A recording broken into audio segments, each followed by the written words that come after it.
whenever you're ready to start.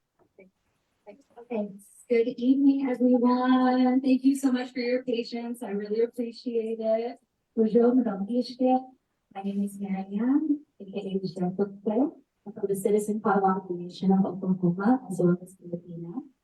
And I'm here representing UIC as well as my fellow staff members here. I'm currently a staff intern, but moving on to a permanent position very soon, which is super exciting. But I came on with UIC back in August as an intern from the Columbia School of Social Work, which I just left and graduated from. Super exciting. Thank you. Thank you. Yes. And it's my honor and privilege to be one of the program leads of the MMIP Summit, the annual summit of UIC. And so this summit is so special because although we all know, or many of us in this room know, as Native people, how rampant this issue is in our own communities, it's so important that we highlight these things for the rest of the community to come into and understand. And so that's really what the MMIP Summit is all about. And all of the different summit events have different focuses, some on different activists that are doing amazing work in their own communities. We have the relationship between environmental justice and MMIP.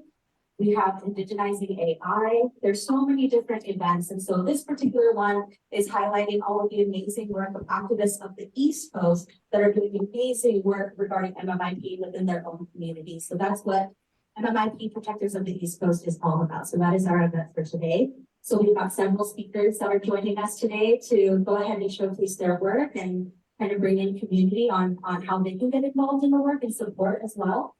Then we're going to have an opportunity for a Q&A as well. So that's going to be towards the end. So let's see, shall I introduce my partner in crime, Trini? Yes, okay, this is Trini.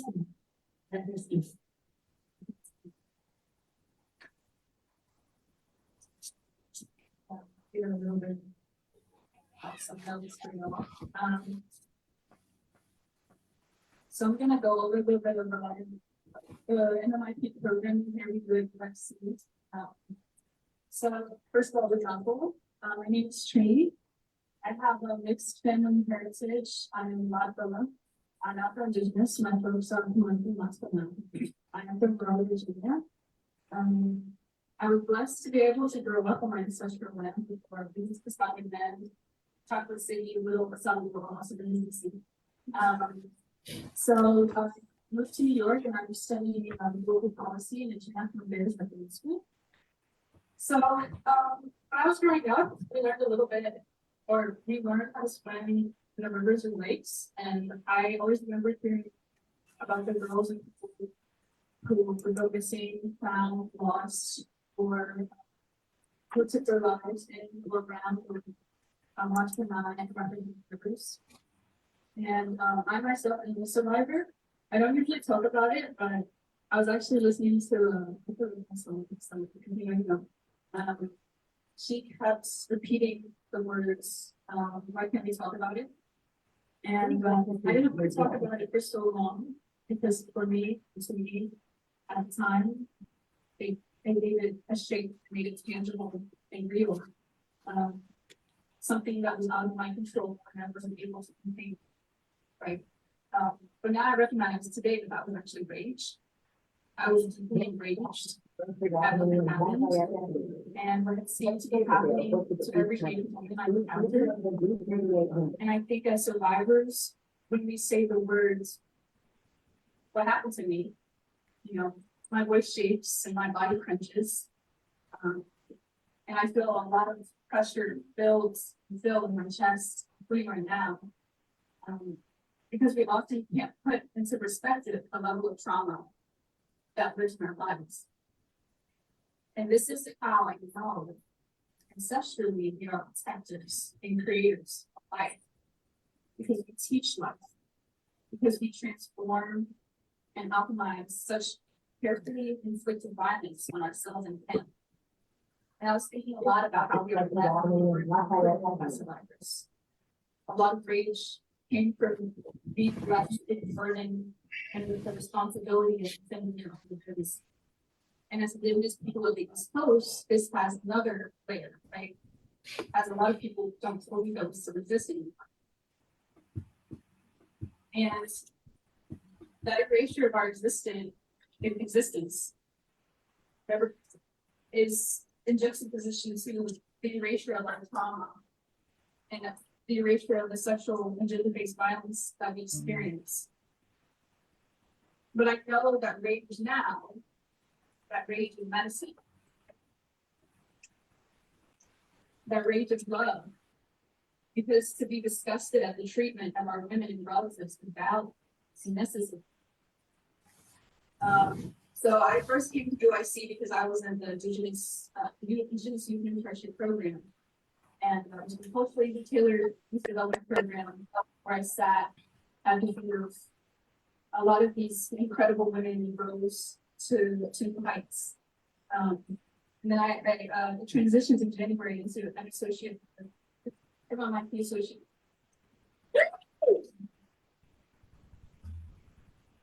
So I'm going to go over a little bit of our MMIP programming and look at the site here at NYC.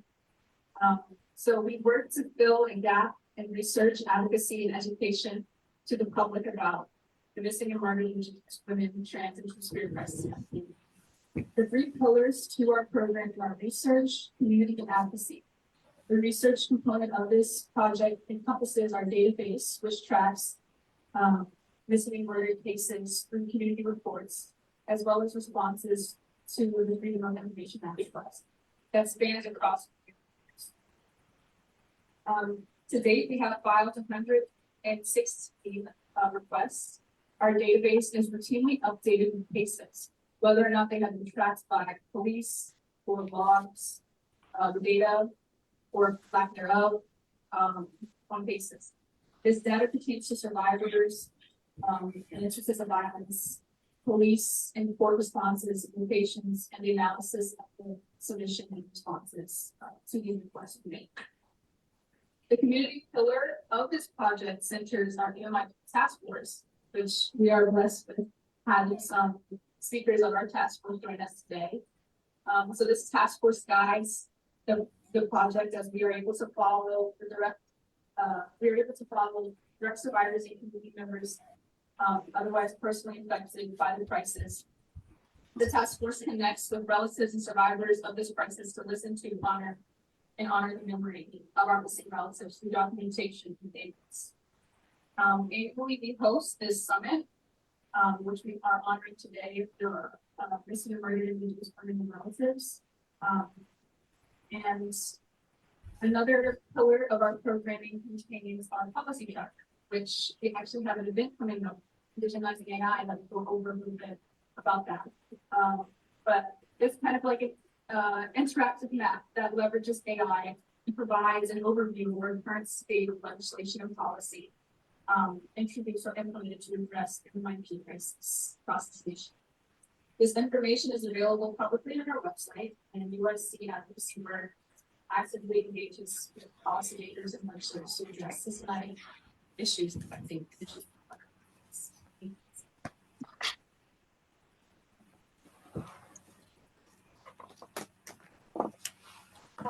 Go ahead, Michelle. I'm going to introduce myself before I introduce our wonderful speakers here and also speak for themselves. But hi, my name is Delphina Roybano, and I am the communications manager here at the Urban Indigenous Collective. I'm of Diné descent, Mexican and Jewish as well, and I've been with the Urban Indigenous Collective for over about a year now. It's been a wonderful experience being here. I was a community member and was often attending events at the NYC before I came on board. And like these two amazing ladies, UIC really gave me the opportunity to be able to flourish and be able to do the work that I want to do in the community and be the work that I want to see within the community and see it get done. So I'm really honored to be here and also honored to be here with our speakers as well. We'll have to pass the mic once we introduce ourselves, and thank you very much for being here.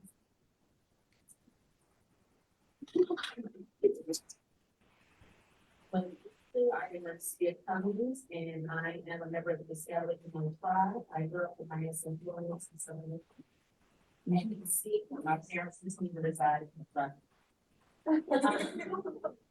Also, the fund will never forget amazing their lifelines supporting Baltimore and providing their son with many hats. And what really got me into this word was going my own healing for my own trauma. And a lot of people knew the word mental health. I have to be focusing on ourselves all the time. It's like I gotta figure this out. And I know I want to show up that I want to show that I want to do that. And from that, someone realizing that over there too. And in that space, learning that the feeling that I was doing, I continue because it's never stops. How do I now put that as my new as an adult youth and this thing trying to grow up?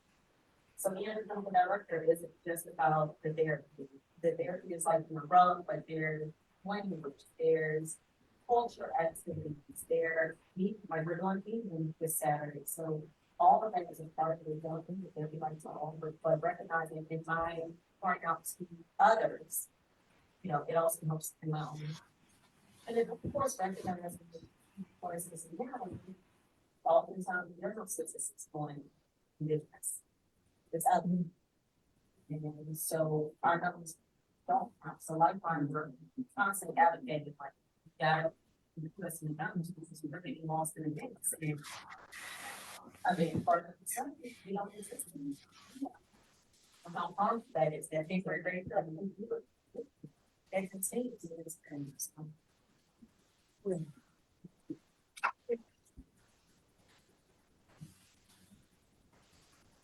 First, I just want to thank you all. Because you are the strength for each of us together. And I sincerely mean them. My name is Tammy Watkins. My name is one of changed in about 5 months. Not changed, but I'm gonna add another name to it.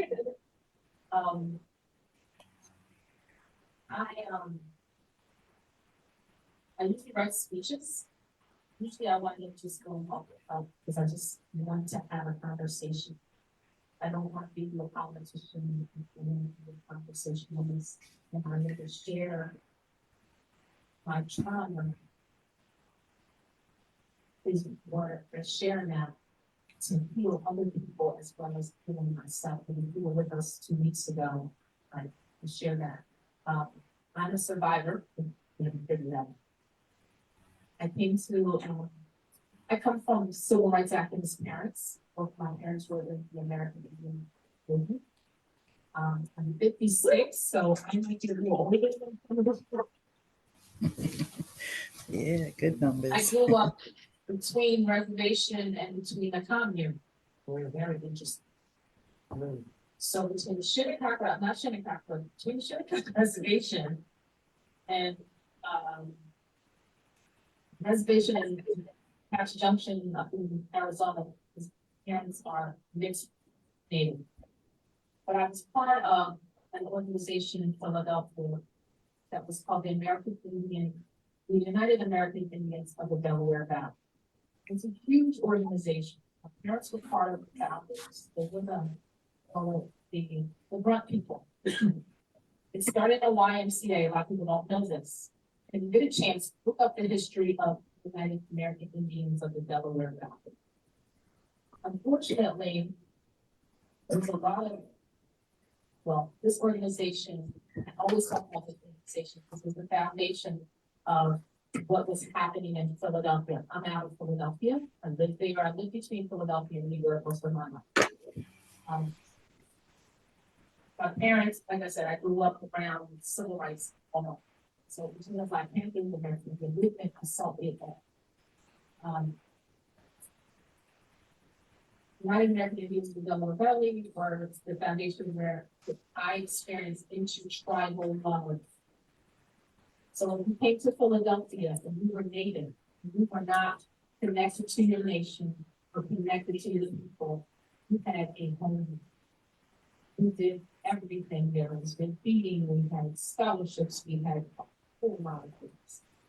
And it was how I was raised. How I was every awesome alone. With no amp. This is how I was awesome alone since I was a baby. Unfortunately, these are, I'm gonna talk later, but these are the things that we have to change, you as the young people have to change. Unfortunately, mismanagement of a lot of money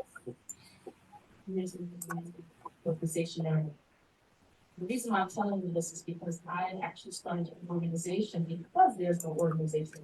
Because I was that kid that grew up and knew everything, knew everyone. My parents have passed away, so I can't sleep because I keep having my ancestors come and visit me and say, hey, there needs to be the same thing. So I started an organization called Red Feathers Legacy. It was a nod to my mother, not to one of the chiefs that was there in Philadelphia. And what I wanted to do, and what we're going to do, is, as I'm a survivor, we're going to have offices for missing women in the school. We're going to have offices for our veterans. We're going to have offices for our mental health. We're going to have offices for reading, regalia, and authentication, and teaching you if you don't know how to, don't know how to track your genealogy, we'll show you all of that. It has to be an intertribal situation because we are a urban city and we have nation states. Now, a lot of people are saying, but I'll talk more about that later. But I was introduced to Sutton, the director, NYC, because of the things that I was looking for. And we sat and shared both of our survivor stories and that's how I got there. And I've been board since. And I love which that's the building. It just strengthens me. It's not easy. It's always some battle or violence, something to try to keep us from doing what we're doing. So that's all I have to say for right now. Thank you so much for sharing. And we have one more guest who's going to be joining us via Zoom.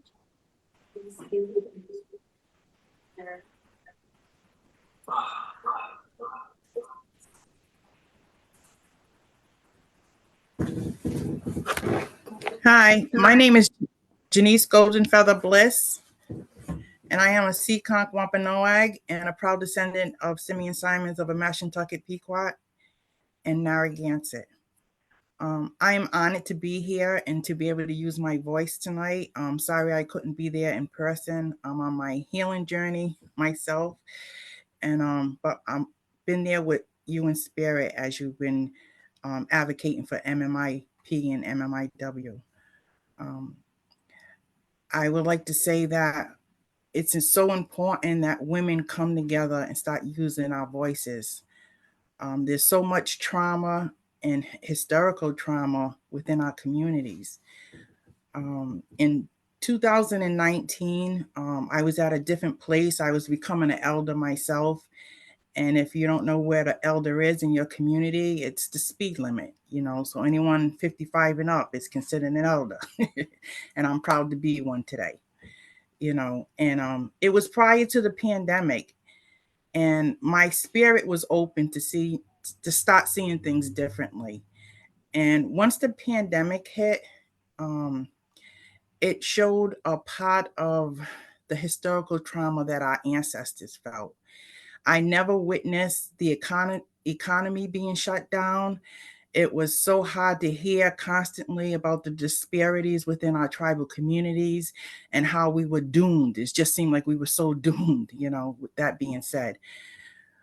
But most of all, we had a chance to witness that seed of hate that's planted deep rooted in colonialism and within MMIW and human trafficking. And as we went through the pandemic, as a clan mother, my spirit was crying out, like, what could we do?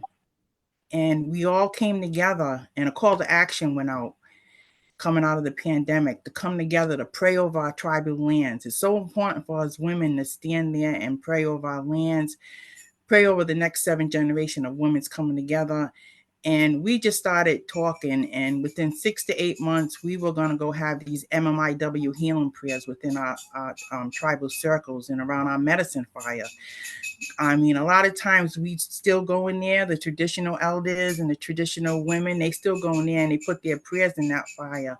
But when we stand together in solidarity to stand up against no more violence against women in our community, it sends a strong message going out of our circle. So it's just been going on for the last 3 years. And I was honored to be able to use my voice. I am so pleased when I see the women joining together and standing up and saying no more violence against women in our tribal communities.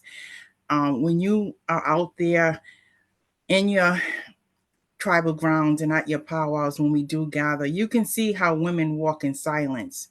And we've been walking in silence for so long that, you know, when you are a victim of trauma, or you are a victim of domestic violence, or if you are a victim, you know, of violence, you can see that in another person. You can see their body language. And we see that a lot.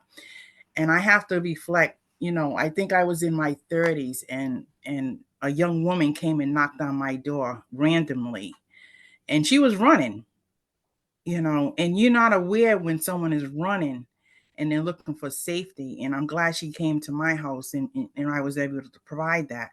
But those are the things, like, moving forward when we're standing up for MMIW and MMIP. It's like, what other system is in place to protect that next generation? Our prayers are strong, they're powerful, and you can see the red hand movement right now. You can see it moving, and we're having these discussions now, and I'm so honored to be a part of this discussion as well. Well, when we're talking, it's like, what are the processes in place when someone goes missing within 72 hours? You know, if you're a federal tribe, if you're a state tribe, if you're urban indigenous, where are the resources? Like, everything is coming down to, like, let's identify the resources within our tribal communities.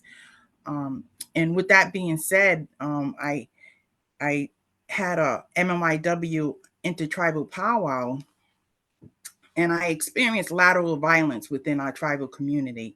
And I was so hurt, you know, that the energy that I put out, it didn't come back that way. So with that being said, you got to be careful when you are partnering and you're collaborating to make sure that you're structured properly. So I had to make sure I was structured in a way that I can be a positive voice and a structured voice. So I started a nonprofit, Sweetgrass Cultural Enrichment, and I put the MMIW Northeast Woodland Women's Healing Circle under that, so we can be structured. So when we're out there advocating, everyone knows a nonprofit is not in there to make a profit, clearly, you know. You know, and everything I do, it comes from my heart, and it's spirit to spirit, as one of my sisters would say. So with that being said, I have worked in the healthcare industry. I have worked on plenty of hospital systems and IHS systems. And I understand, like, data is collection is so important in all this, because we all know that we do not live on reservations. We all live on the Northeast. Majority of us live in the urban indigenous communities. So with that being said, how do we get policy in place? Like, we're having these discussions. So my thing is, like, how do we get this policy, the legislation, to start having the conversation to move things forward on a national level for all urban indigenous, you know, rather your federal, state, or your urban indigenous, you know, you can have some kind of resources and be able to know that if any tribal ground you go on and you see a elder, a clan mother, you know you're able to go to them. And that's so important, because that next 7 generation is looking for our voice, looking for the medicine that we need to leave behind for them. So it's so important that we continue to have these conversations. And as the red dress or the red hand movement becomes stronger and stronger, we just need to come together more and more and put that MMIW healing prayer in our circle.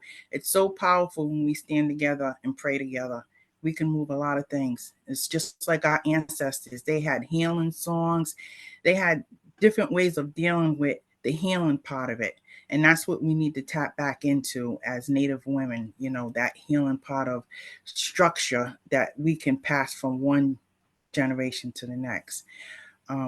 Also, we're definitely working on the Sweetgrass Culture Enrichment. We're working on providing the healing centers for women to come to. It's a new step that I'm taking, and I see there's a lot of work to be done, and I'm happy that I'm in this place and I can do the work. Also, partner with my sister Venus in this journey, and she's an amazing artist. She had her artwork in the White Buffalo Women's Society for MMIW, and she gifted me the shirt that I've been using for MMIW healing prayers. And this shirt, the lady is holding herself. And a lot of times when women are in a dark place, we hold ourselves because we got to be strong to get up and keep moving, you know, and keep trying to be that strong person. So it's nice to know that when we are together, that the young women can come to us. We started an MMIW informational table.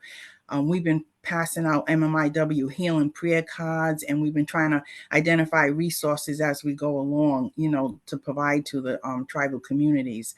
I am so thankful for my Mashantucket, my Shinnecock family. I mean, for in Eastern Pequot and Nipmuc, for everyone standing together in solidarity and moving this I say red hand movement, you know, in the Northeast, because we don't need to be silenced anymore. We need to use our voices and be strong in using our voices, and really sitting down and have true conversations within our tribal communities, within our legislation, within our state. We just need to start having real conversations, how we can pull out the numbers to identify what exactly is taking place with the women.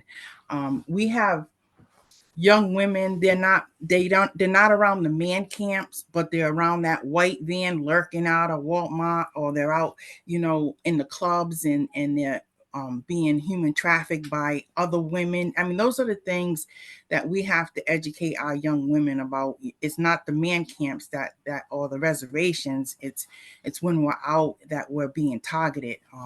Just the other day, they had an incident in Rhode Island of human trafficking. The girl reached out in a restaurant and cried out for help, and they was able to save her and help her. And that's something rare that you don't really see, but it's happening in Rhode Island. We're at the 95 corridor, and it's human trafficking is being taken place.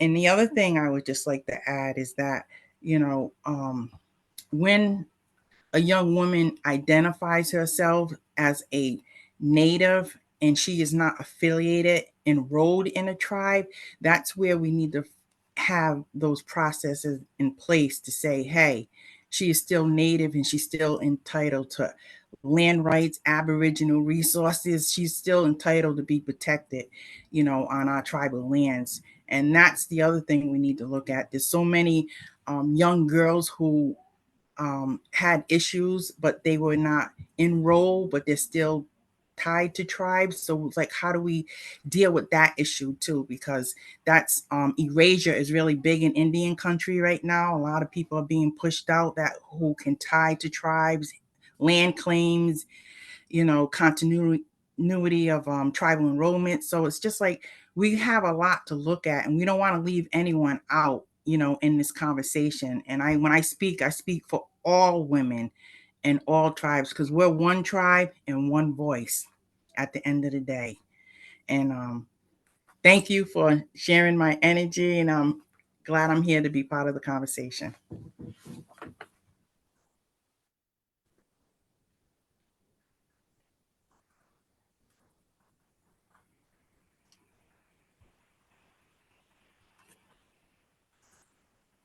can't hear.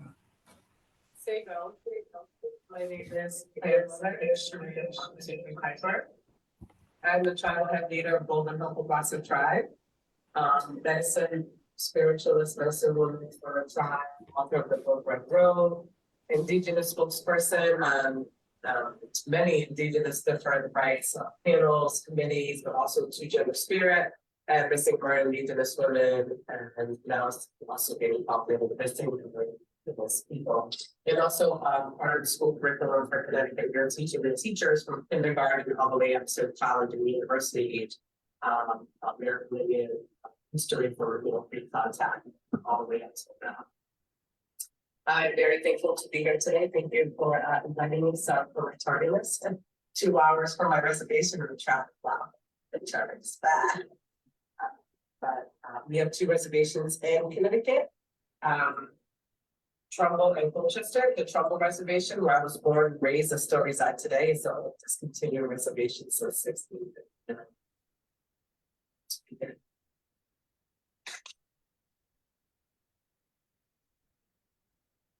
Thank you so much, and thank you to all our panelists for introducing themselves. It's wonderful to hear about all the work that you are doing. And also, thank you because these are the protectors of the East Coast. We are residing on Alabama working land.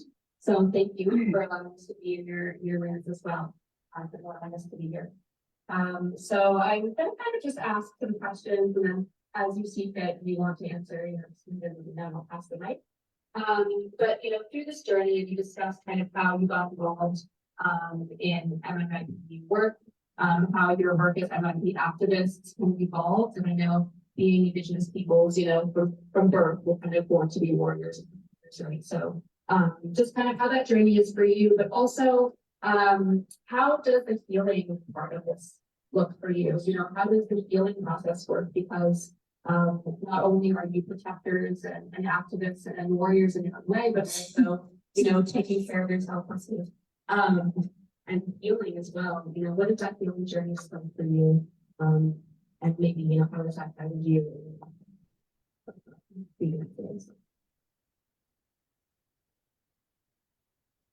So for me, as a mental therapist, the people who are in biological needs to face this portion.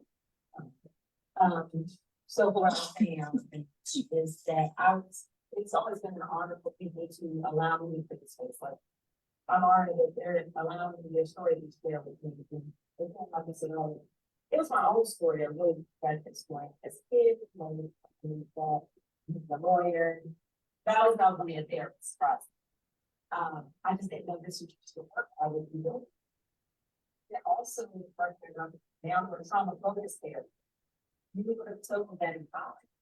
I would like, well, first I was just happy to get into the college. But so for me, that's what really kind of kickstarted everything was working with children who have been sexually abused. A lot of people wouldn't work with children. Because it's a lot all the time you want to, but there's so many layers to it. So people work. Now we want to areas that go in that. And when then came to me, their mothers, their aunts, their sisters, cousins, and that again created more space and more feelings that I recognized needed to happen. And that was the kickoff. So I think as a board, as a sister, a mother, an aunt, a cousin, a wife, a friend, that it was almost like a natural evolution to advocate, be that voice, find and serve my own voice, so I can encourage others to do the same. And starting with children that I work with, always to me. I think that was my home, 85 years old, who lost their voice because of loss. And then also, generational trauma and how it shows up in our DNA, that blood cancer. So there's been a way, not just of your own traumas, but the weight of all those people before us. My work shows up, and I would say it's revolutionary, rebellion, and helping myself, others create generational healing, generational peace. In that way, my daughter can carry less of a burden than I can. Her daughter is moving forward. So I think that's how I see it. That advocacy happens. I'm in the background. And that's where I'm and I enjoy it. Like supporting all my sisters here and all my relatives and who I'm involved with.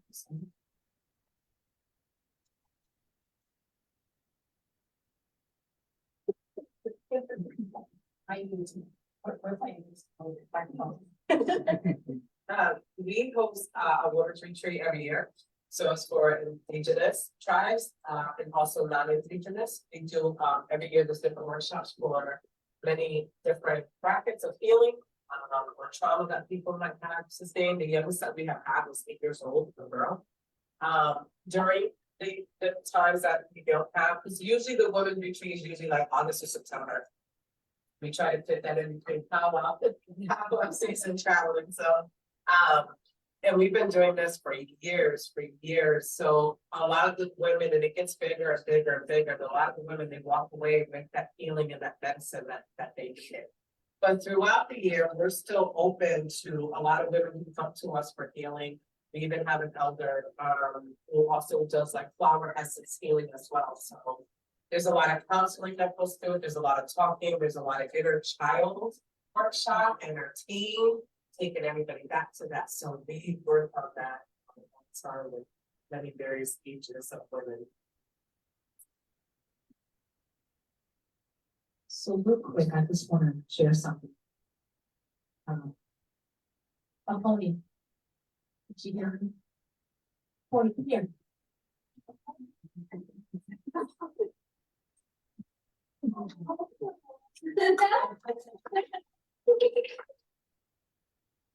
Actually, she was birthed. Her name was Angela. But let me tell you how powerful being a powwow dancer is, in the medicine that we have when we are at powwow. I forget what powwow I was at. This little person, this is maybe 4 or 5 years ago. My God, but she came up to me and she said, I want to dance with you. I said, come on, let's dance. And she danced the entire 40-day powwow.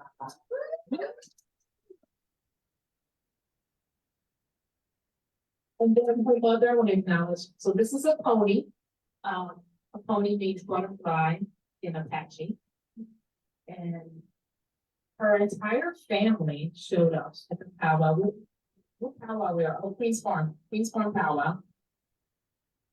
And they brought their culture to us and stayed with my family the entire weekend. They called us, I felt like I was getting married. It was, and they were just honoring that they are here on this land.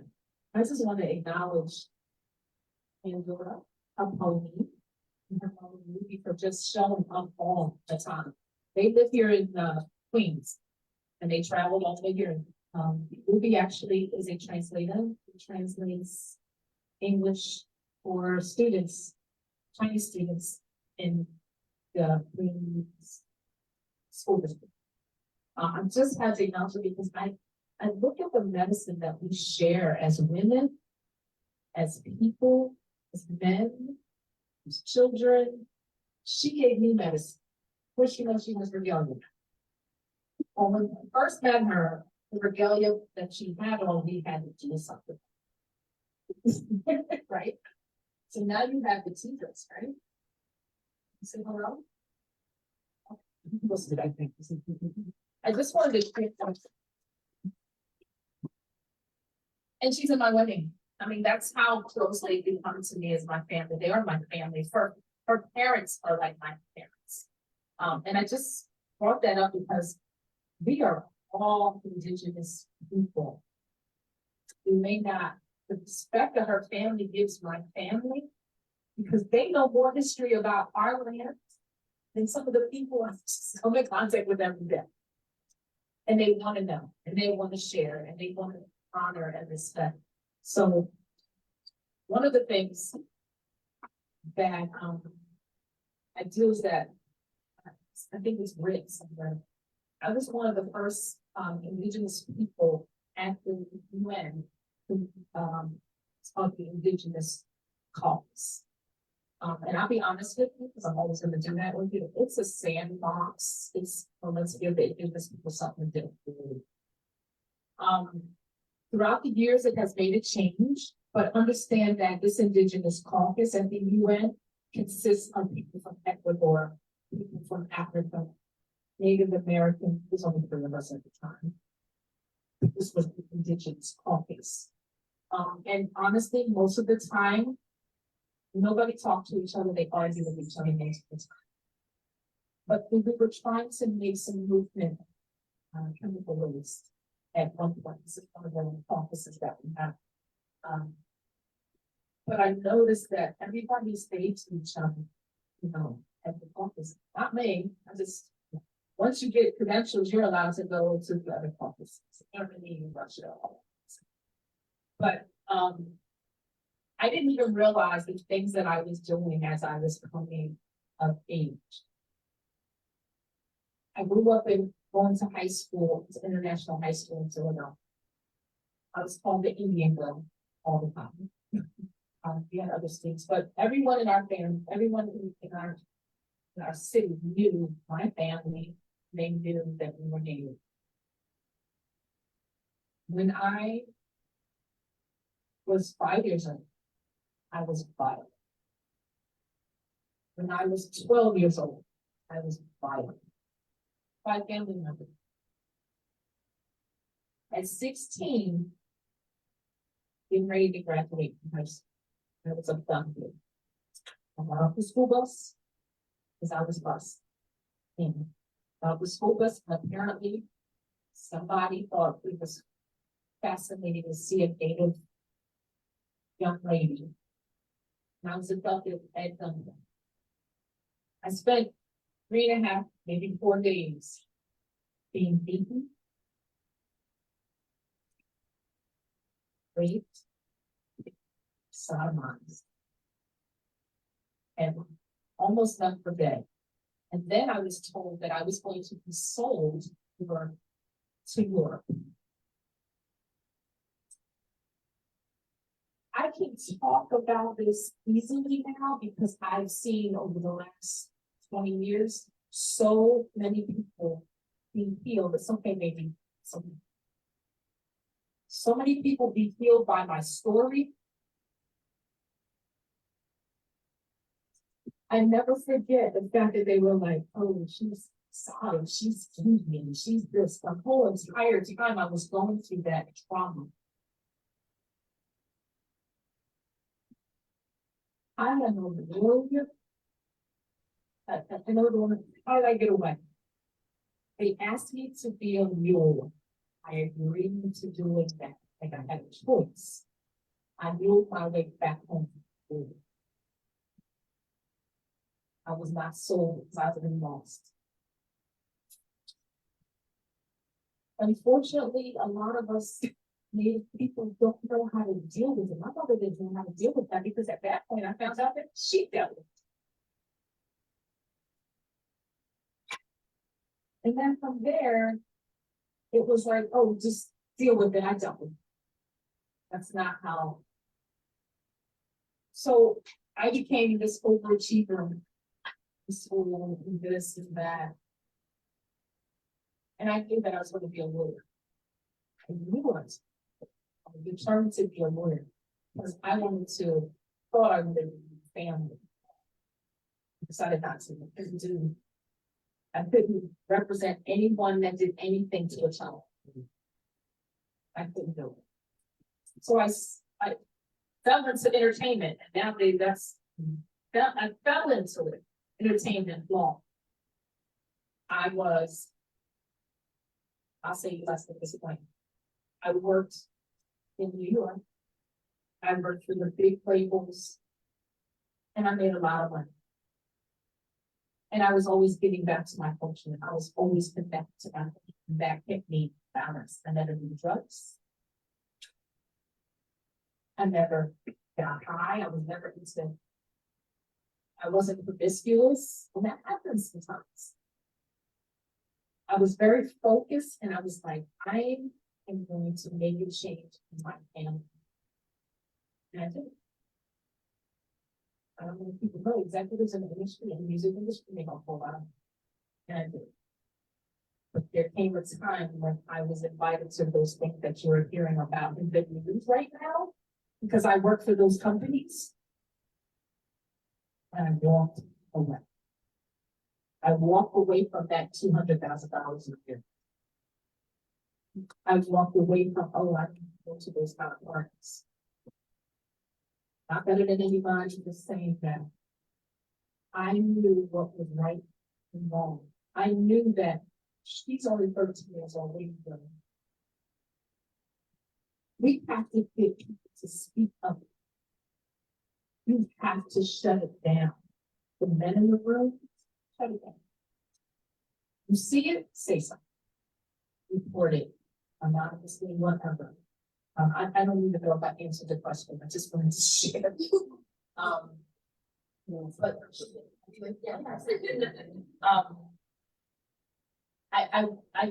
I do the Pride in Philadelphia. We have a big Pride festival there, and they ask me every year to do the land acknowledgement, and I love doing it because not only do I by sharing my story, but there are so many young Native people that are disconnected from their people, that are in my city, that are like, oh wow, somebody who's been through trauma, who understands, who is accepting of who I am and what I am, what I, my pronouns or whatever, and is embracing me, no matter what. My mental health, all. So every outlet you get an opportunity to say something, do something, make a change, do it.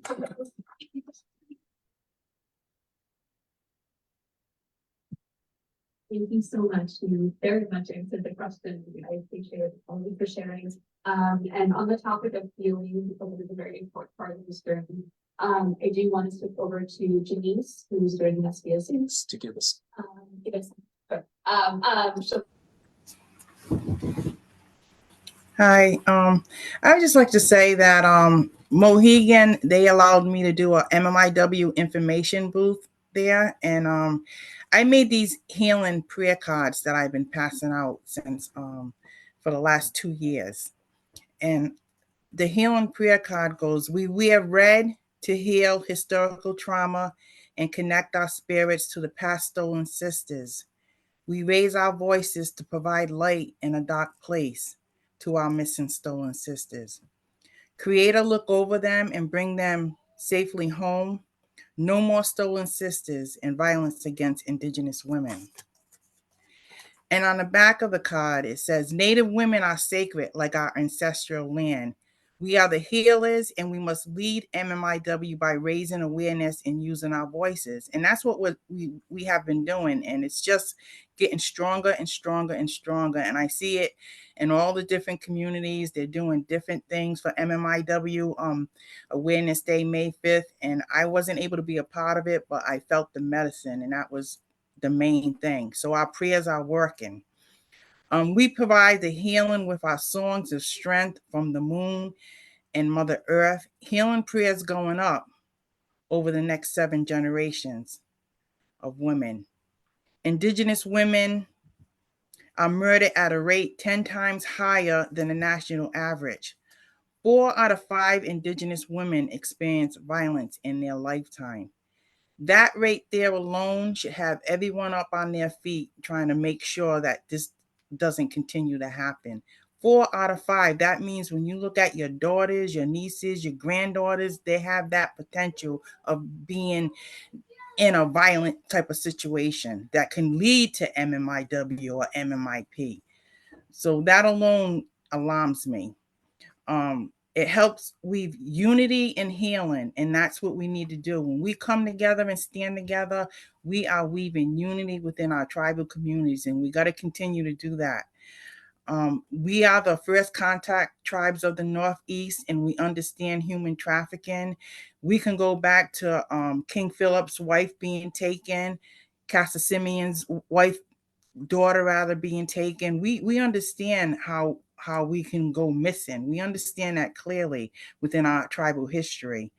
So I've been passing out these cards and helping raise awareness, and they're moving. I mean, within the last 2 outings I had, I passed out over 500 cards within the last 3 weeks. So healing is very important. And how do we do that in a community? And that's why I started the nonprofit, so I can build that on that, like the healing part of the trauma. That's what I like to focus on. It's knowing that you got to take steps in healing. I do work for mental health and wellness. I do in the finance department, so I can translate numbers into trauma, believe it or not. But yeah, so I understand that healing has to play a part. And sharing your story, Tammy, I remember the first time we were standing at Mashantucket and she wanted to share her story. And you don't understand, there's so many women out there carrying these burdens on their and walking in silence. You can feel it. And I don't know if I'm spiritual when I feel it, but you can really start to see it. And I don't know if it's an age thing or what, but spirit to spirit, we got to stop moving things and healing in our circles. So that's what I do to help bring healing and awareness when I'm out in the informational booth. I hope.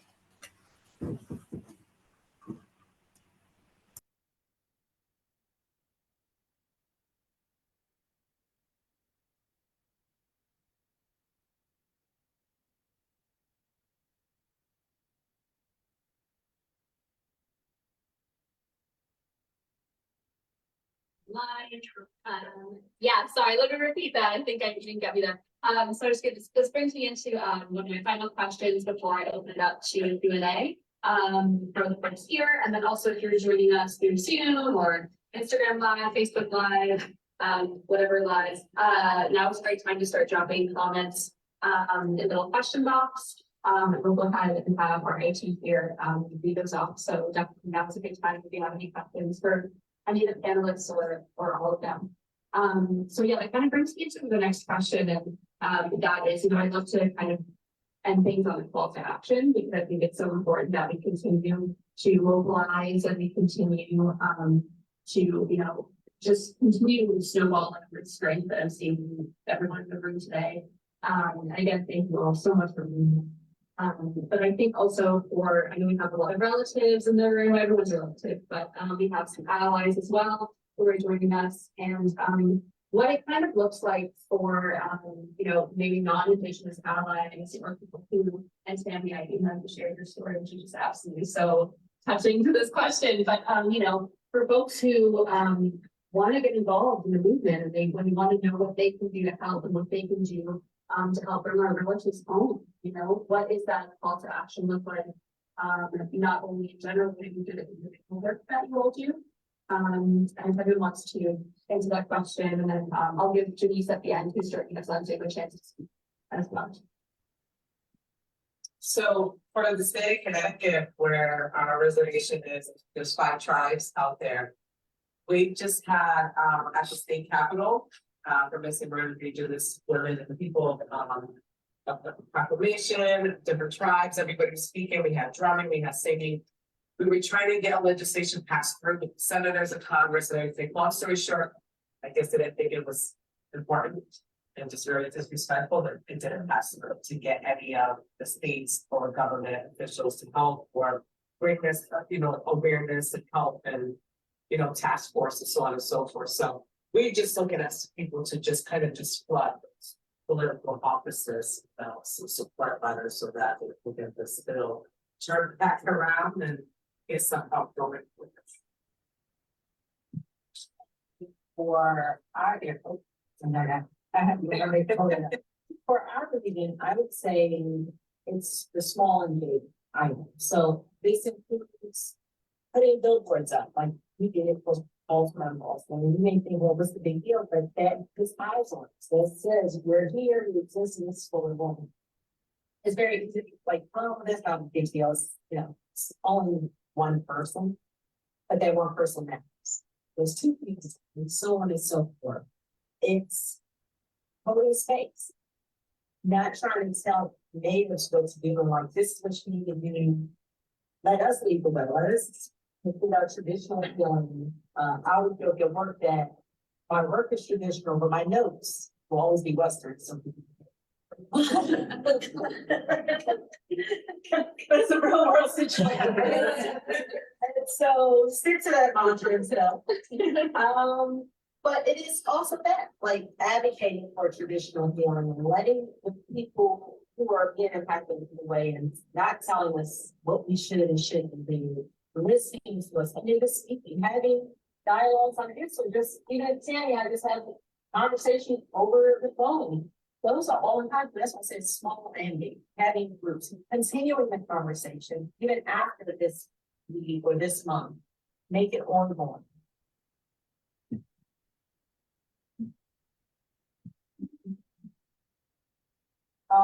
As I said earlier, you see something, say something. I wasn't a big person with social media, I don't believe that today, but my social media is always talking about the kind of giving that awareness. You have the tools. Learn about it, learn what's going on. One of the biggest things that we've been working on the task force with UIC is data. The other way, and we'll see how we can assist, the other way is that I'm actually connected to the White House on certain Native American levels. You said sometimes it doesn't, but I have some advocacy going on in Washington. So we all have to get together and work on some things. Sometimes it has to come to another avenue. But everyone that's listening, learn as much as you can. You hear every day someone is on this. I see it on social media all day long. Join those groups. Maybe someone's missing in Canada, but I'll post it because you never know. You never know. If I have friends overseas, I'll be like, I'll send it to them. They're like, Tammy, I'm in New Zealand. Yeah, I never know. I think that me sharing my story was a way also that maybe you're not ready to do that, but maybe you're ready to advocate, and maybe you're ready to help someone when you know someone. So we need as much data as we can. I was sharing with someone was talking to the mayor of Philadelphia that the data on a whole lot of things when it comes to Native Americans is all jacked up. And she was like, what do you mean? Well, I went to the police station because I had to follow a police report. It's my thank you count. Okay, I'm following a police report and it's 1978 on the bottom. It says fill this information out. Well, it says black, white, okay.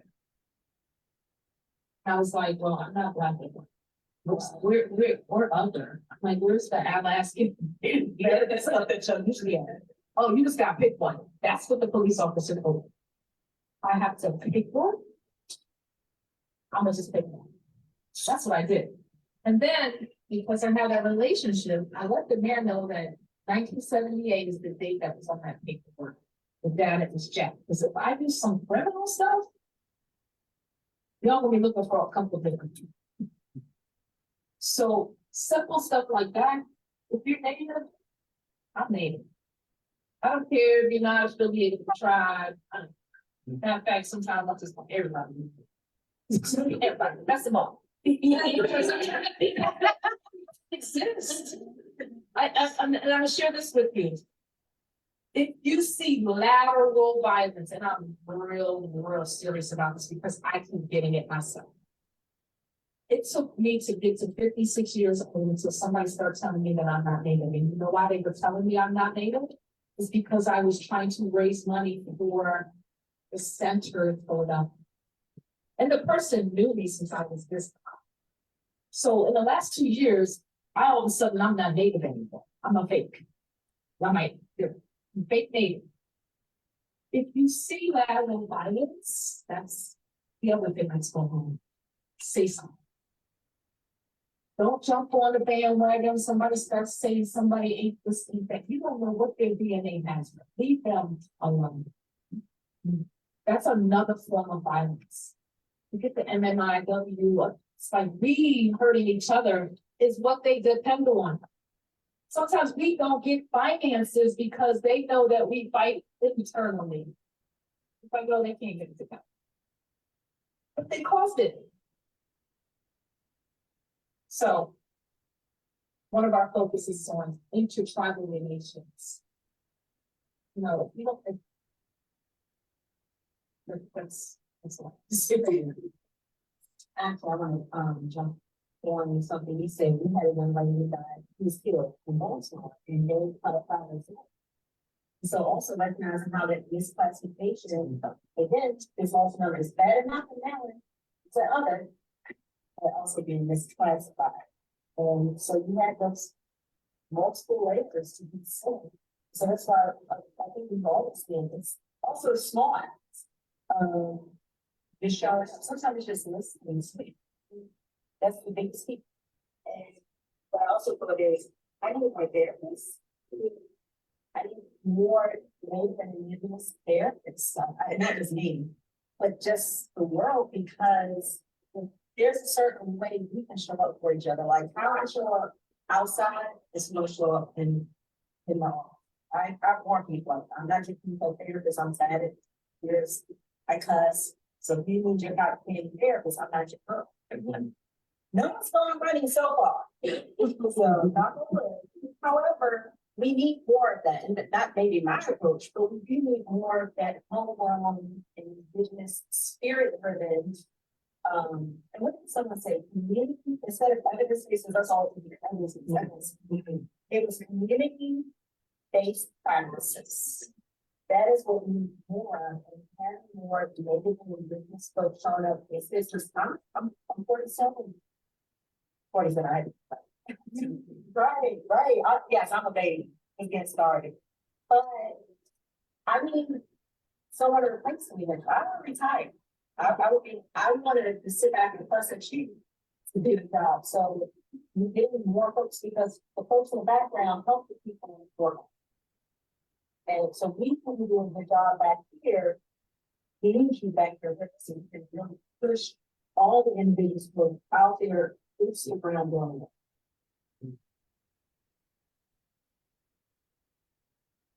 Thank you so much. And I think I'll have a concept to Janice. Do you want to? Yes, and I understand lateral violence, and it's very hurtful when you experience that. Like I had mentioned, I put on the MMIW powwow, and I received funding for the MMIW Northeast Woodland Women's Circle. If you're not a part of that, join it, because that's how we join together and we communicate. And if anything's happening, we try to let each other know so we can stand in solidarity when we stand up for MMIW. But with lateral violence, it's so frustrating, you know, when someone in your own community takes advantage of you. And I'm still hurt and trying to get over the lateral violence that I had to deal with putting on that powwow. And I didn't receive any other funds. I was told I wasn't an MMIW advocate and I wasn't qualified to receive anything. And that led me to start the nonprofit and put the MMIW under my nonprofit. So I would never, ever put myself in that position. Lateral violence needs to stop within our tribal community. Native families, we all knew each other. I mean, my grandmother could sit on a blanket and point out everyone who was Narragansett, who was this and who was that. We all knew each other because we had to survive, and we didn't go around saying we were Indian. You know, we weren't allowed to say that. So Poconokees and the Pequots weren't allowed to say who they were going through our history. So, you know, it's very frustrating when you see lateral violence. So for advocating, you know, for MMIW, like I had mentioned, we have the MMIW Northeast Woodland Women's Healing Circle on Facebook, and we also have the sgenrichment.org where you can come on, and we plan to be doing some healing songs. We want to learn our traditional women healing songs, and I'm working with a advisory panel we're trying to put together for MMIW at the Sweetgrass Cultural Enrichment, so we can continue to stand and advocate through the states of Rhode Island and network with our sister tribes, you know, as we come together for our green corn ceremonies. I mean, one thing I realize that you just can't show up and say, hey, I want to do an MMIW healing prayer, at a powwow. You have to actually go to the powwow committee. You got to have the women and the elders of the tribe, push it forward so we all can stand together when we come together in our tribal medicine circle, because that's what it is, a medicine circle to me. So those are the things that I'm working on, and I give hugs to anyone dealing with lateral violence within our tribal communities, and it just needs to stop. We are one tribe and one voice. And back to that lateral violence, and it's enough that we have to deal with our triggers. Some of us can't deal with what triggers us. And some of us know how to, it's like, that triggered me, but I'm gonna stay focused. The triggers that I had a year and a half ago, I didn't even know it. Someone was coming at me because I was trying to do something for my community. If you see like something happened to me, anyone in this room, I'm coming for. I'm just like no gangster right there. I'm saying it. So Janice, I apologize because I didn't know you was going for that. So we have to make sure that we tell it to, because I was like, I don't want everybody to hear the negativity. But if you see it, it's happening to Janice, it's happening to me, anyone on this panel, go.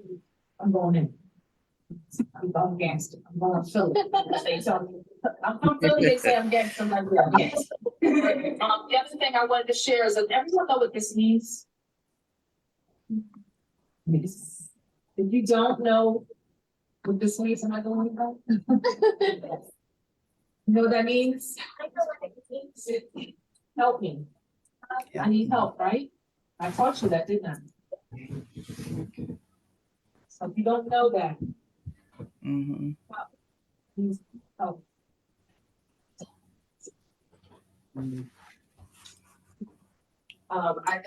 Just wanted to put this out there, before we open it up to the audience. These past couple of weeks, this Canadian data, being considered a serial killer. It's all over online. His one bedroom apartment, they found 14 to 16 remains of Indigenous women. So a lot of these Indigenous women that have to be identified now by their families, we have all shared a lot of their picture, a lot of their names for them to come home. So if everybody could just keep, everybody in their prayers right now, get the proper ceremony, get the proper burial now, but it's still about heartache and identifying it.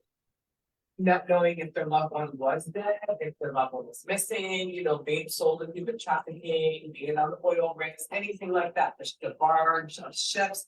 So if everyone could just, say prayers for that. And it's all over online. You can find the article about this. Yeah.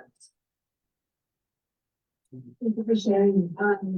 Yeah, and I think also, we're talking about calls to action, right? And how we can consistently stay involved. I think it's true listening, listening to what's happening on the local reservations near you, if you're not connected or see what's going on in the news, sharing it, if you see, there's a lot of Instagram pages, Facebook pages with that note, missing and murdered Indigenous peoples, share those posts, get our relatives home, get involved, because really just a really big cry to action, and I appreciate your story.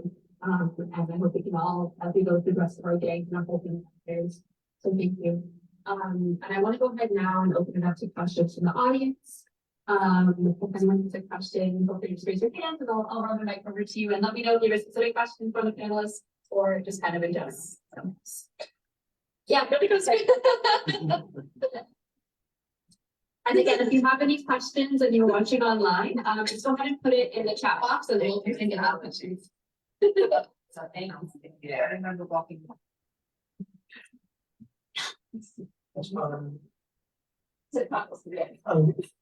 Each one, small. I'm so grateful to be here to see the words, and I want to explore where you go kind of feel. When we talk a lot about lateral violence and Indigenous erasure, and I speak as a Southern. And I think that when you think of lateral violence, it is so contextual to being the only empire of the United States, but we stop at the border. And I asked this question and speak as someone who has experienced sexual exploitation since the time. I am also a clinical psychotherapist. The question is, how do you unite our people throughout the continent? Because according to the Center for Immigration Services, even the word immigration, when you refer to sudden is the ladder of violence to erase us, process data. And I think about the recent report where they had said since 2002, upwards of 85,000 children, immigrant children, have gone missing from mass detention centers, predominantly from Guatemala, from Mexico, or from south of the border. And it's one of those things where I think is often missed on top of myth, right? And I speak as a man who has experienced this violence and want to make sure that that is also visible. But how do we as people unite to understand the whole diaspora about our exploitation and our suffering? Because as you said, I know what I'm in communities with my own people. It's almost like looking into the eyes that are empty because so much is stolen. Even just before getting here, so many of our people were here on the list, they have trained and the sexual violence that happens just to go on the train. And then, food, your crimes, you don't even know what I'm seeing. So for me, that's what works in my skills. How these people, you know.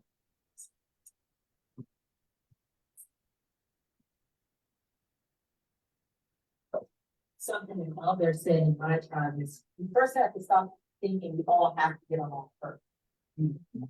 I think sometimes we feel like we have to have this whole biology and we're all like, you know, we're gonna go on perfectly. But recognize we have the same mission. Survival. And then after the survival, thriving. And we can get past that, you know, this is mine and this is yours. I think that's a big part of it. I think it's a lot of inner work and community work. I think again, having talks like this when we come together as indigenous, no matter where you're from, and having these hard conversations and how do we support this. I was speaking, we were talking about social media. There's a page called Black NYC. And I noticed recently in the last few months, they've been posting a lot of indigenous folks from the South and the North. And that just shows like the commonality of the issue. Like no one else is putting our pictures out, so it has to be us. So doing things like that, I think are impactful. Having these conversations, I think it's that important. It's all on the piece, but we all know we have some bullet points we all need, and that can be that guiding force. And it goes back to like, don't think you're less than or more than because rather recognize, stay recognized, you're not recognized from the South, you're from the North. That's all the moments. That's not our way. We were all migrating long before colonialism. So, you know, now suddenly I have to say in my lane, or you're not enough for this. You're only state recognized, or your tribe's not really real. You don't look like a native. How many times my names? How native are you? I never said, well, how white? Okay, maybe I said I keep joking, I'm gonna start asking the next time I'm asking what, how white are you? But y'all are laughing, but a couple of us had that conversation. But how do we shut some things down in comments like that? But also don't worry about how much I know or how more or low I am. This is what I'm saying. I know. Walk in my truth. So I think those are other things too. And I didn't try to get that. I know I'm very pretty.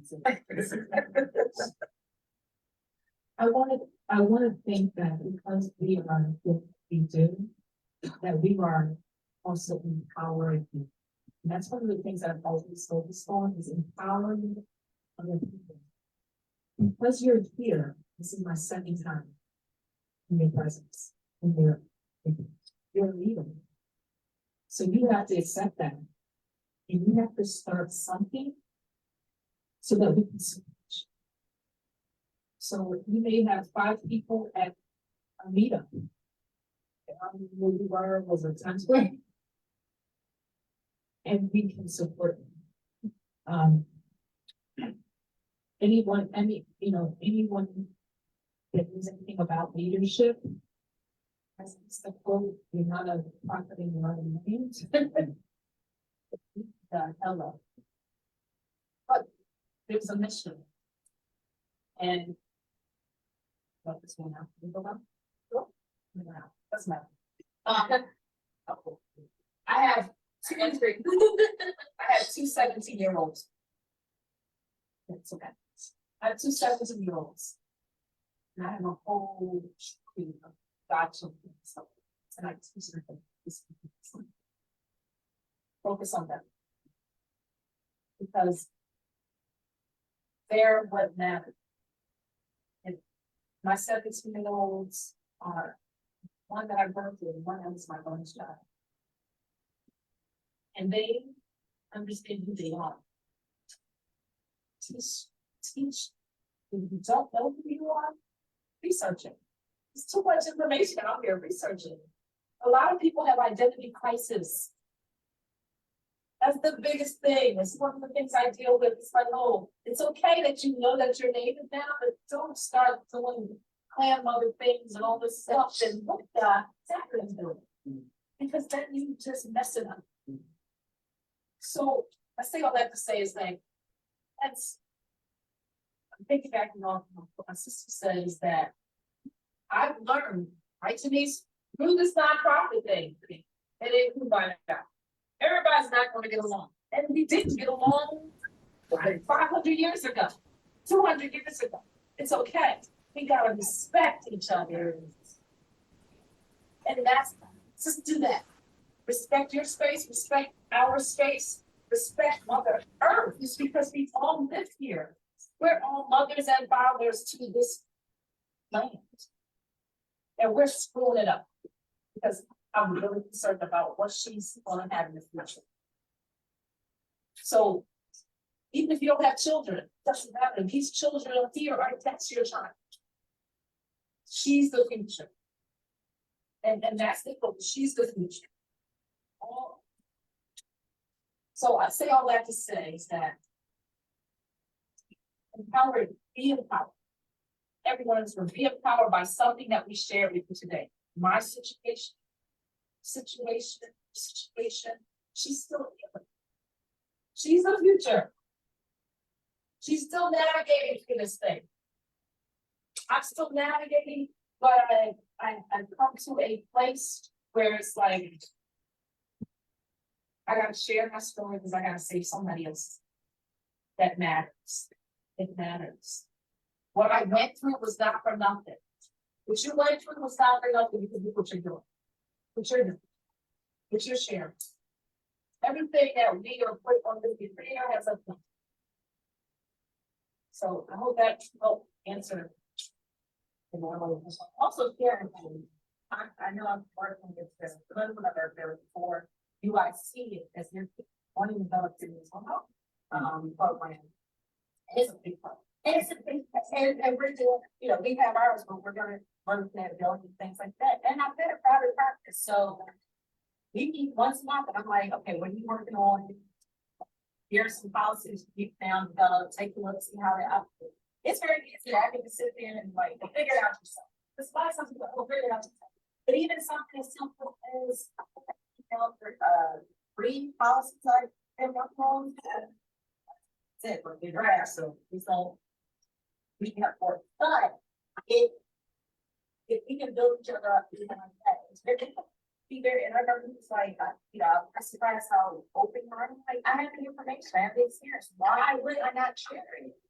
I'm not taking away from you, you're not taking away from me, we're building each other. And so even with that, like I said, share our stories, even on share the story, share the information. If you have access to information and experience that UIC does, and I've been in this field now 20 something years. I've been licensed 17 years, like I have experience, so I have to pour that out, just again, to our field. Yeah. So making sure, like, the information I had to help another organization build up and vice versa, because, you all don't have shit I may not have access to or experience in. So I want to talk to that and keeping that reciprocity in our relationship. That's what it's about. It's not, you don't have to be best friends, but that doesn't have to be same years in the life. It's kind of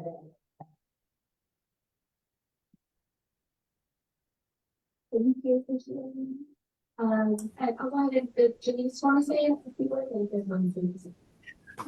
Yeah, I'll share something. I do agree with lateral violence. You don't know who was going through it, but I must say that Shanae, she had a tea party, a virtual tea party, and it was just like a perfect timing for us to gather and to share and strengthen each other. And it was at a perfect time for me because I was beating myself down, like wondering how did I allow that to happen to me? That's what you go through, right? How did this happen? How come I didn't see it coming? So, when she had that tea party, it was like perfect timing. And I've been gathering my strength and moving forward. I always believe in the brighter side of a situation. And I know you got to go walk through what you got to walk through to build yourself up. And that's the part of the healing part that I think we need to figure out how we can bring that into existence. How do you build someone back up that's been through the trauma, the hurt, the pain, that Native women are walking through? You can just see that there's a need for that. So with that being said, lateral violence is happening all through our tribal community. At the end of the day, we all are one voice and one tribe, and we have to learn that, regardless of what status you are, we're all one. So I just hope that moving forward, when the women come together and they're making their tobacco bundles and saying those tobacco prayers in the circle. Last year at Mashantucket, we had the men come in and pray with us, and that was powerful by itself, So historical trauma just doesn't go through the women, it's going through our men as well. So, I mean, there's a lot of room in our circle to have a voice and learn how we can network, collaborate, and make sure that we're all in it for the right reasons. That's the only thing. You got to make sure that, you understand when you're working with someone that it's for the right reason and the right cause, and you're not being taken advantage of. So healing is so important. So you can tell I'm still in my healing journey through all this. I hope.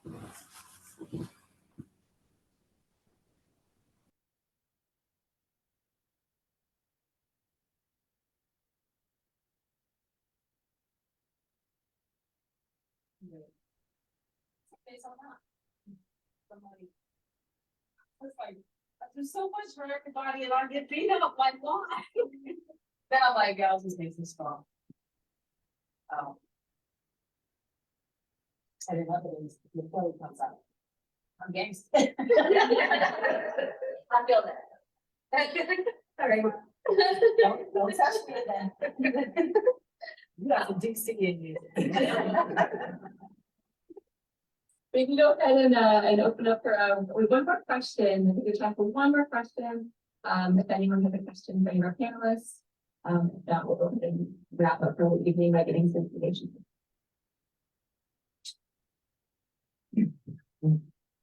I had a question about your two-school experience as that needed to you, and just to get more of understanding the is about.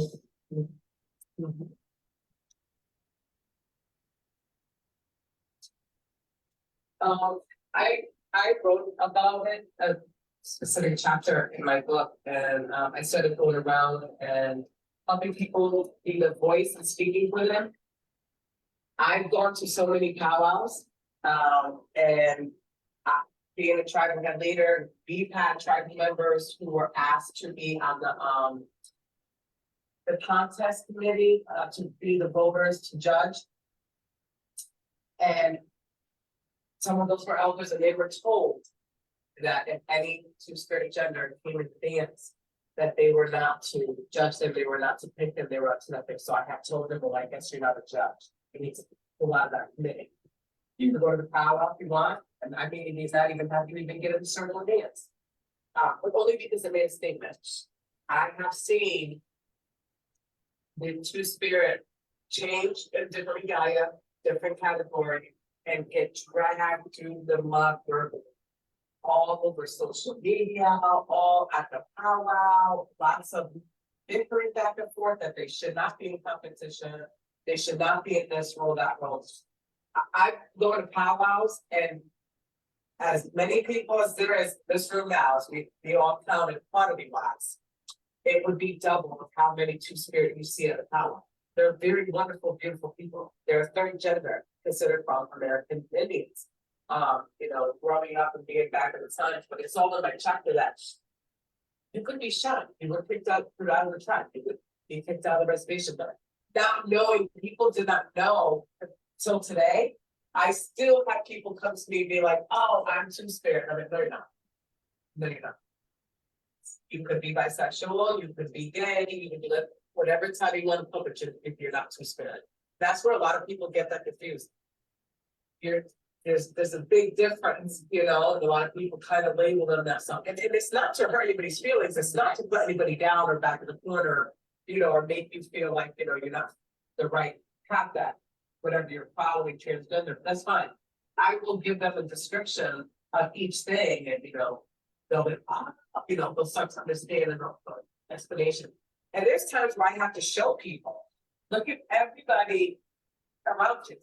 I look at these pictures here, you can tell right off the bat, some of this just, we have for each other. So I go around speaking and explaining to people that, again, that might not know where they stand, and help them out. It's just kind of like a healing process and guidance.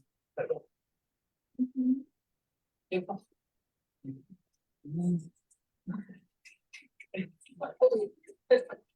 Thank you so much, and thank you to everyone for your questions. Thank you for those tuning in online. I know we do have a question, which is actually going to be kind of our closing question already, so I'll go ahead and just ask that. But before we get into some closing statements today, I want to acknowledge, and I know a lot of the work that we talked about was legislation, be it, you know, at a federal level, whatever that means, or at a, or, you know, at a state level, once again, whatever that means. But, you know, I want to acknowledge as well that recently the governor recently signed legislation. I've been reading it, but it's very, very long. But it is to establish a task force on missing women and girls who are, this is quoting, Black, Indigenous, and people of color. This was relatively new legislation, and USC had actually signed on recommendation because in this particular legislation, they did not acknowledge two-spirit relatives, they did not acknowledge our trans relatives, our queer relatives, and that was really disheartening to see. So we recently signed on, kind of giving them recommendations to include MMIW, include our two-spirit relatives. They did make some changes to the legislation based on our recommendations. We check out our Instagram and also in our press release to see those as well. You know, I think it kind of shows how far we still have to go when we're looking at state legislation. You know, there's a lot that needs to be done. And, you know, as exciting as this news is, that they are going to be developing these passports. This sounds so, all power to you. Thank you.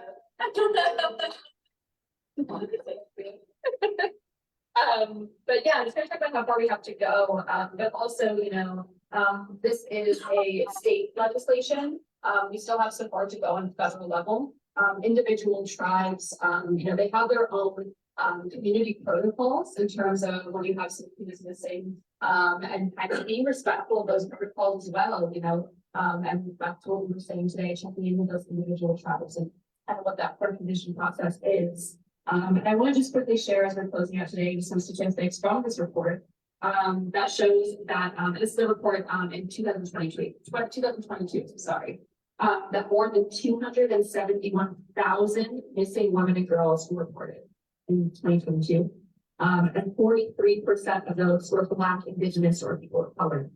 And you know, these are extremely high numbers. And you know, this is just what's reported. And we know that there's a lot of missing information when it comes to missing Indigenous people. So, you know, I just want to keep these numbers in mind. Oh, we're screaming again. Sorry, folks. But keep these numbers in mind too, when we're discussing like federal legislation, you know, this is just statewide, so, I just kind of want to discuss that. As well, and then also go into how folks can stay involved with everyone individually here and with the work that they're doing. And also want to give a shout out to our co-founder, Sut Ting. She wanted to be here today, but unfortunately she's not able to join us, but she is watching online, so hello. She is with us today in spirit and on the internet. So I'm gonna have from the line to Janice as well. And just kind of talk about how to get involved with your work, where you're finding maybe online, how to get in contact if you're interested in following up on your work.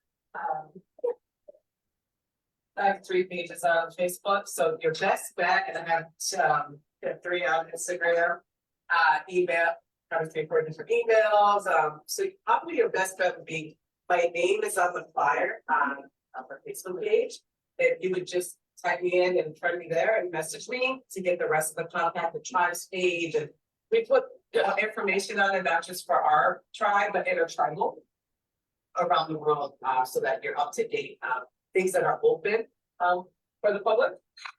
So our tribe, other tribes, but it keeps everybody up to date because you don't hear anything. It was it.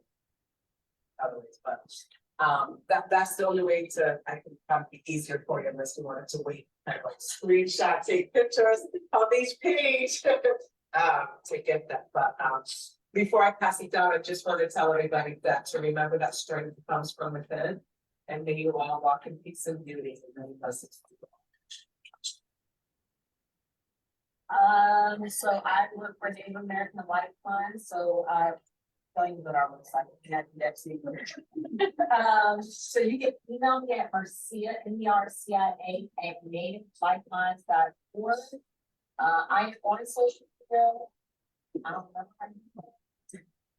We'll share it. We'll Right. share it. We'll share it on, yeah, we'll share it on our story.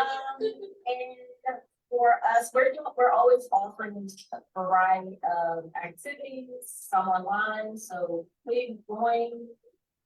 Reach out if you're happy to be in the DMV, please reach out. I'm always open for a good lunch. I love cooking, so I like cooking. And feeling right up the street, so there you go. So just reach out, you know, even if it's just to say hi, it doesn't even have to be from work. Sometimes it's just your phone rings. So reach out, say hi, just so I get pretty big too, and that's it. And one of the last, gangsters. I'm gangster, I'm giving you my phone number. My phone number, personal phone number, 445-206-5765. I'm also on social media, it's on the app, so you might see me 3 times, but there's one. This is Tammy Bryant. It's a picture of me and my daughter.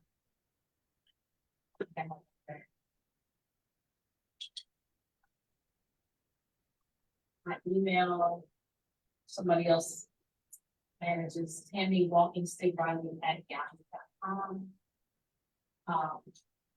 Red Feathers Legacy.org. It's too much. But get me personally, I'm real good for inboxing and DMing and Facebook, because I get into discussions, I connect people to each other. It's like my thing. It's like, oh, let me get this person in let's have a meetup. I'm like, I want to, I'm connected with this person here. This person is down in such and such. It's like, it's just so easy for me to navigate. That's how I'm navigating my wedding right now. Put a group together. So you're looking, because it changes for fun. But every couple of years, I'm like, oh. So this one's like, oh, so it's Curbside Counselor MC. That's my thing, Curbside Counselor. Literally, I've set on her on counseling in my car and in Starbucks, everywhere you're not supposed to. Those be driver's license. This one, right? Driver's license. So that's. I promise not to change it. And also, I'm actually not, I am still practicing, but I work for a private firm and I don't do, I do contracts. It's not special to do contracts. I keep a job to pay for my nonprofit stuff at this. Pretty much. And also, before we jump to news too, also Trinity works with some of my MMIP and we work every day. It's absolutely incredible. And you know, she came out of our ISMP Business Scholars Mentorship Program.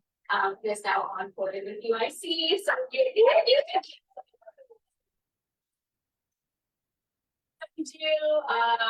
she's absolutely incredible. So Trinity, wanted to get your email. It's just Trinity our business went upward. Thanks. I'm gonna go ahead and pass it to Janice. She's still with us. Yes, I'm still here. You can reach me through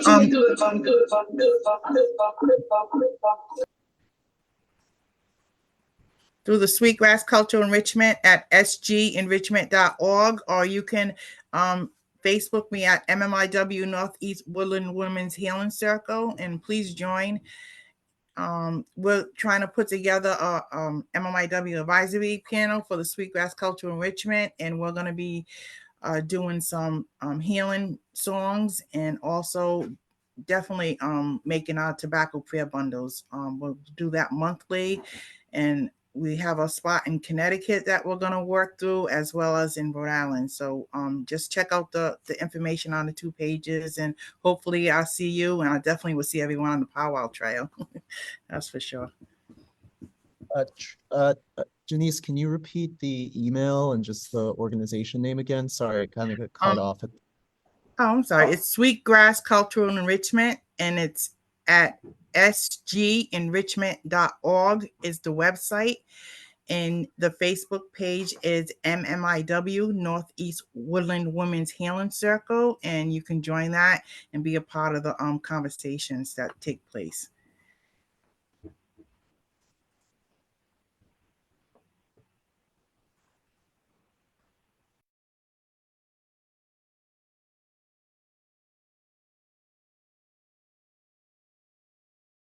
Things getting online, but thank you for everyone. We're all in good time, right? So thank you. And I also wanted to acknowledge the second part of our summit. Our next event will be Piano Peace Toolkit. It's a really incredible event. All the events are shaped around MMIWG2ST plus. However, it's going to be simply on like how climate change and MMIP are intersected. So if anyone's interested, it's going to be on the 17th. And then we have a bunch of other events spanning the month of May. So check out our email list, Instagram, Facebook, all that. We're going online and urban indigenous collective. And yes, thank you so much.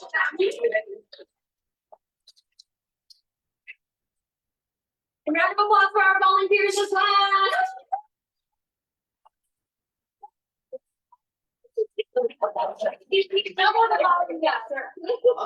I think that's sure. Relative arts and Wait, come show the shirt, it's great. This is my team for today. I was gonna say, our volunteer extraordinary.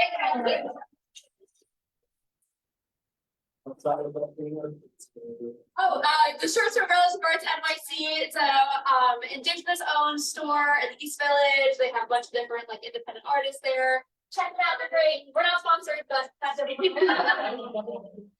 Thank you.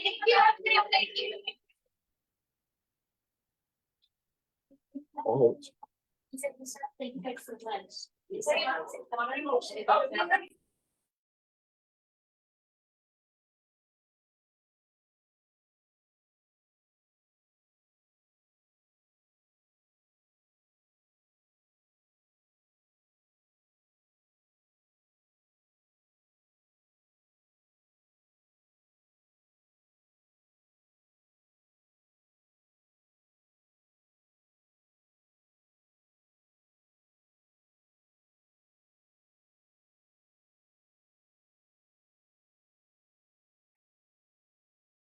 Thank you so much.